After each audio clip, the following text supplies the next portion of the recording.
Daniel Cormier calls Dana White the sharpest businessman, suggesting that if anyone can make a dream fight between Jon Jones and Francis Ngannou happen, it's Dana. Fans have been craving this showdown for years, and DC believes White has the ability to make it happen. Ngannou made a thrilling return to MMA, knocking out Renan Ferreira in the first round to capture the PFL Heavyweight Championship. Meanwhile, Jon Jones is finally set to make his comeback, facing Stipe in the octagon on November 16th. Ngannou, once the UFC heavyweight king before Jones joined the division, left the promotion before a fight between the two could be arranged, eventually signing with the PFL and later boxing Tyson Fury and Anthony Joshua in blockbuster bouts. Fans have been longing for a showdown between Ngannou and Jones, and the Predator recently hinted on the Ariel Helwani show that the super fight might still be possible. He mentioned influential figures like Turki Al-Sheikh, head of Saudi Arabia's General Entertainment Authority, who could potentially help make it happen. DC weighed in on Ngannou's comments on his YouTube channel, acknowledging that Dana White's strained relationship with Ngannou might complicate things, but that Riyadh Season's involvement could add an interesting twist. Quote, "Dana does not like Francis. That is a massive problem. Massive problem. But hell, when in the world do you put that over business? I don't know that he will. He's one of the smartest, sharpest businessmen you've ever met. If the dollars make sense, the fight could potentially happen." DC continued, "If Francis is to be believed, and Francis has had these conversations, we're now entering a world where multiple partnerships already established in this realm. ESPN UFC, ESPN PFL, Riyadh Season UFC. Ladies and gentlemen, maybe, just maybe, we get that fight."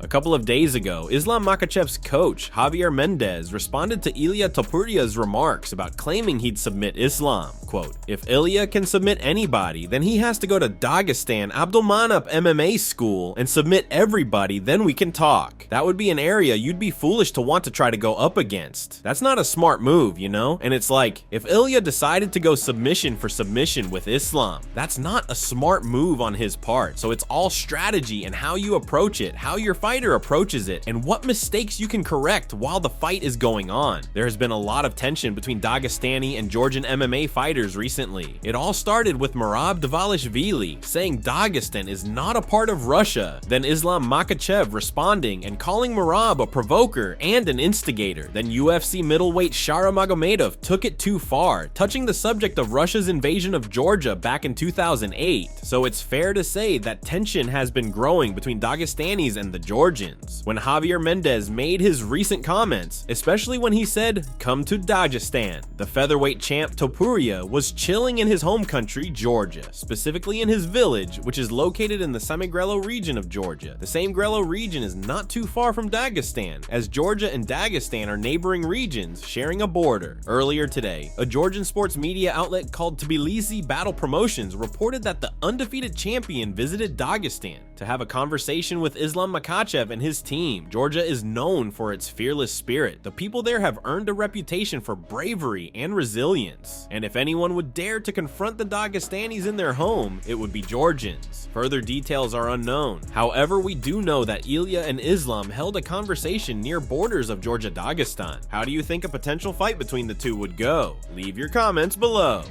Colby Covington is eyeing several major matchups upon his return to the octagon after nearly a year of inactivity. His last fight, a loss to Leon Edwards at UFC 296 in 2023, marked the end of a quiet period for Covington, who had been focused on supporting President Donald Trump's campaign throughout 2024. With Trump returning to office, Covington is now ready to redirect his attention to his MMA career. Among the top contenders he's interested in facing is Della Maddalena, who has been making waves in the welterweight division. Covington sees this as a prime opportunity to bounce back and position himself for another shot at the title. We've been talking about this fight with Della Maddalena. Colby told Submission Radio, "I think it makes a lot of sense. He got a big win in my hometown in Miami last time he was out here, so he has a little bit of a name out here. He's undefeated, he's hungry, he's fearless, he's an exciting fighter. I think that's a fight that the fans would be intrigued with. I think it's a high-level fight. It's a top contender fight that establishes who's the next contender for the belt." While Colby is eager to climb back up the charts, he's also entertaining grudge matches. One fighter who Covington has gone back and forth with in the media is lightweight contender Paddy Pimblett. If Pimblett wants to jump up in weight, Covington is eager to slap him back down. He'd never fight again.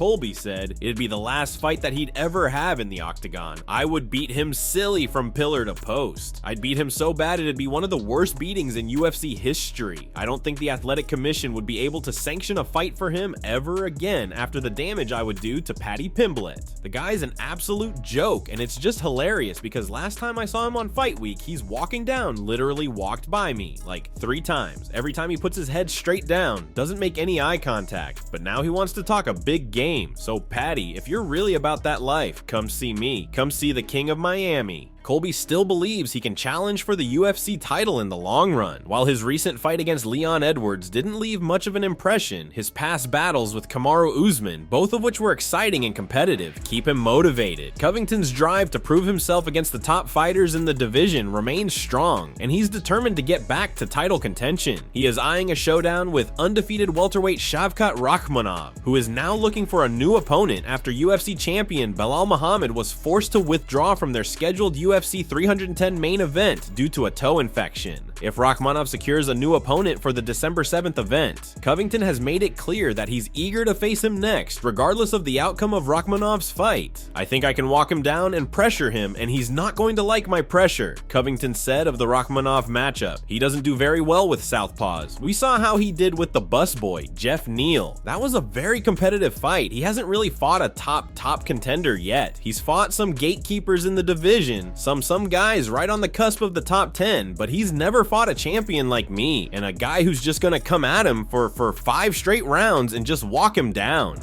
With UFC 309 just over a week away, rumors are buzzing that the co-main event between Chandler and Oliveira might be in trouble due to a possible withdrawal. On Wednesday, social media went into overdrive with claims that Chandler had pulled out of the fight, with the UFC supposedly looking for a replacement for the former Brazilian champ. Oliveira even responded with a confused face emoji, hinting he was as clueless as fans about where these rumors started. MMA journalist Ariel Helwani weighed in on the Ariel Helwani show, saying, "From the talks I've had, the fight is not in jeopardy. I don't know if there is smoke to the fire right now. I reached out to Chandler's team and was told news to them. Typically when something like this happens, there does seem to be smoke to the fire." With uncertainty looming over the Oliveira Chandler fight, former title challenger and rival to both fighters, Dustin Poirier has stepped up, offering to take on either opponent at short notice. After his UFC 302 loss to Islam Makhachev, the Diamond hinted at retirement, but quickly reversed course, deciding to fight at least once more. He even mentioned a potential rematch with Justin Gaethje as his preferred farewell bout. Now, eager to return to the octagon without the grind of a full camp, Dustin chimed in saying, "Charles really out versus Muscle Milk Mike. I'm in." What do you think? With rumors swirling about Oliveira possibly being out and Poirier offering to step in, would you want to see the Diamond go head to head with Chandler? Leave your comments below.